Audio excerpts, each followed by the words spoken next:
and make-believers, in today's video I'm doing another writing update. So let's get into it. Lately, a lot of you have written to me either in the newsletter or on Facebook or on YouTube or in my Rocketeers group. A lot of other people have sent me some questions about the writing process, about after the writing is done. And then if you have any questions that you really want answering, then please feel free to comment below with those questions, and in another video I'll answer those questions for you. So one of the most popular questions is, what is my writing routine and how do I stick to it? So I write whenever I can, because at the minute I am teaching during the day, and so I come home and I write. But I do have a very strict schedule, and some of my friends even laugh at me because it is like minute by minute. So I actually say, like, at this time I'm gonna do Instagram, then after that I'm gonna do Twitter. I'm gonna like really engage and interact with like the audience, because that's what counts, you know? The audience is what brings the books to life. That's you guys. You guys, you know, I can write as much as I want, but if you guys aren't reading it, what's the point, you know? The joy of reading and the joy of writing is to share it and fangirl and fanboy. I mean, I don't know, that for me, you know, escape to another world when writing and reading, and then also share that other world with others so that you can all just gossip and freak out about it. So yeah, so I do spend a really large amount of my day when I'm not teaching on the socializing side of it, you know. Now we have Facebook and Twitter and Instagram and YouTube, and yeah, as you can see, I use all of them.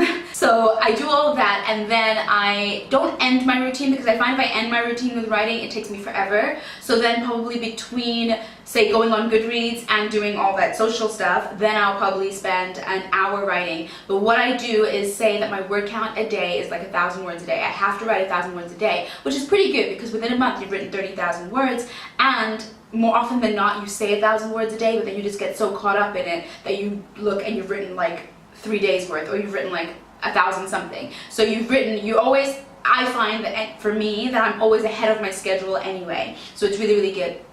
And then at the end of my daily routine, then I'll go back and I'll write some more if I feel like it. If I don't feel like it, it's fine. I don't have to worry like, oh, my workout, because I've done it. So there, I actually talked so much that I forgot what I was saying, and then I went to get a drink and I spilled that drink all over my top. So that is why I'm now sitting in a different top. Don't drink and film at the same time. It's messy business. Another question that comes up a lot, which actually I think I might have answered in my rambling in the first question, I don't know, but is it difficult to promote your books? And the answer is, hell yeah!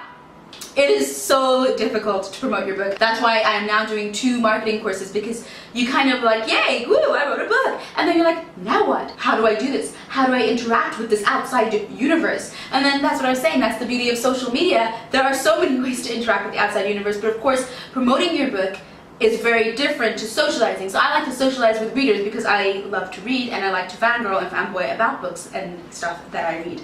But then when it comes to my own book, it's so difficult to get people out in the world to know about it. And it does take a lot of time, a lot of effort, and a lot of planning. Promoting the books is really difficult. But once you find, like, there's Facebook groups and there's just all this stuff on the internet basically that can help you find ways to reach your target audience. You really have to know your target audience. The better you know it, the better your marketing campaign can be, because you're speaking to that specific person. So just defining your target audience takes such a long time. It took me such a long time. You know, I was like, I want everyone to read it. But that's not how it works. Everyone's not going to read it, and everyone's not going to love it. You have to narrow it down. And so that took a long time. But yeah, once you get that, it does get a little bit easier, but then you just gotta find the right places to market it and where your audience goes, and it's a long process that I'm still learning, and I think forever will learn. So the third question actually ties in nicely with the second question, which is, what promotion strategies have you found the most successful? So I've already said that I find looking for your target audience and getting them to be the most important step in the marketing process, but yeah, better to know it before you even start the marketing.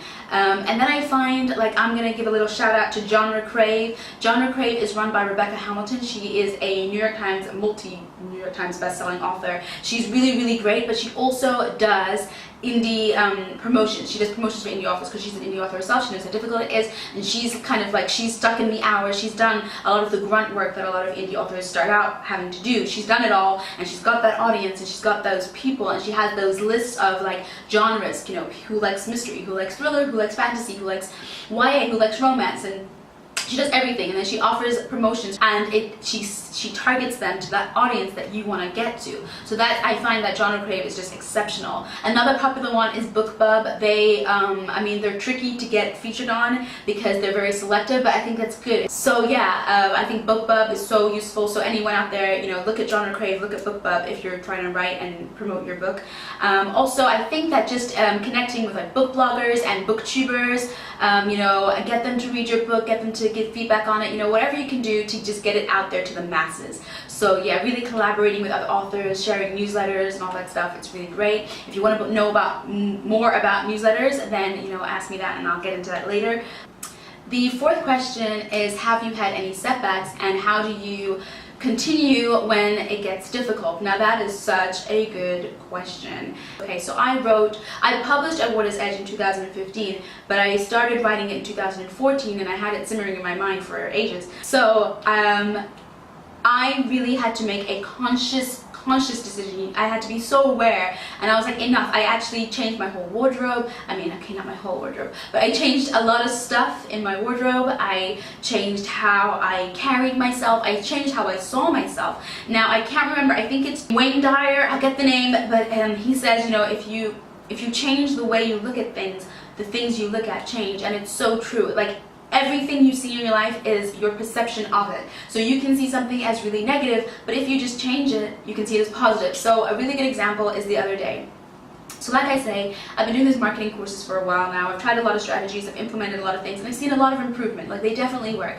So the other day, you know, people make a run for like bestseller. You know, you want to be a bestseller, that's the aim. And a huge dream of mine is to get to Amazon bestseller, you know, like #1. Like, I've been in the top 5, which I'm sure you all remember. I think I shared it with you guys, and it was such a great day. It was such a great day. I was like, oh my gosh, I'm #5 in epic fantasy. So I made it to #5, and that was incredible, and that was one of the hurdles, and that was one of the goals.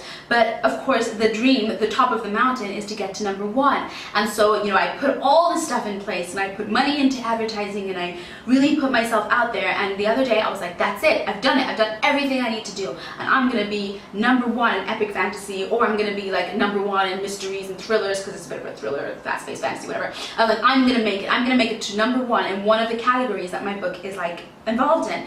And I didn't. I made it to #5. Now, I looked at it and I was like, so disappointed, right? Which is ridiculous. You're #5, you're a bestseller, you're #5. But I was like, in my heart, I was like, I want to be #1. I want to be #1. Like, I've been at this now for like nearly, you know, a year and a half. I want to be #1. Now, a year and a half actually isn't that long. But at that moment, I didn't let myself be happy that I was at #5. Yet months ago, when I first made it to #5, I was over the moon. So I really had to just like calm my mind down, refocus my energy, and be like, no, it's a good thing that you're at #5. Yes, you're not at #1, but you're at #5. So I really just had to change the way I looked at it, and rather than looking at it like, oh, I didn't make it to #1, I had to look at it like, well, oh my gosh, I made it to #5 again. And once I started looking at it that way, it did get a little bit easier. So definitely change the way you look at things, change your outlook, and really focus on what you're thinking. Another thing I do is like have these mantras. So I tell myself, don't get sidetracked, don't misstep, don't forget, and don't regret. And basically, you know, when I elaborate on it, what I mean is, don't get sidetracked. Don't get distracted by like what your friends are doing that weekend, or what's happening that night, or what's on TV, you know, what's happening in the Shadowhunters, what's happening in Once Upon a Time. I mean, I love it and I really want to know. But don't get sidetracked. Stay to your schedule and make time in your schedule to do those things. Then by don't misstep, I mean don't get taken off the path that you know you want to walk. You know, you may not get what you want, but don't walk off the path. Stay on the path, stay on the track.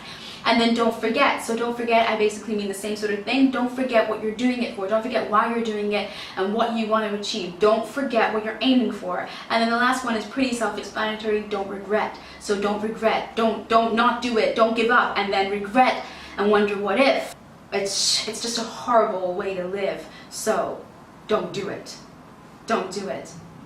And the fifth question is a fun question, which is when will Swept Away be released? So that I'm very excited to share with you. I will be doing a cover reveal for Swept Away very, very soon, and I am going to release it hopefully in July. I haven't got an exact date yet, but definitely in July.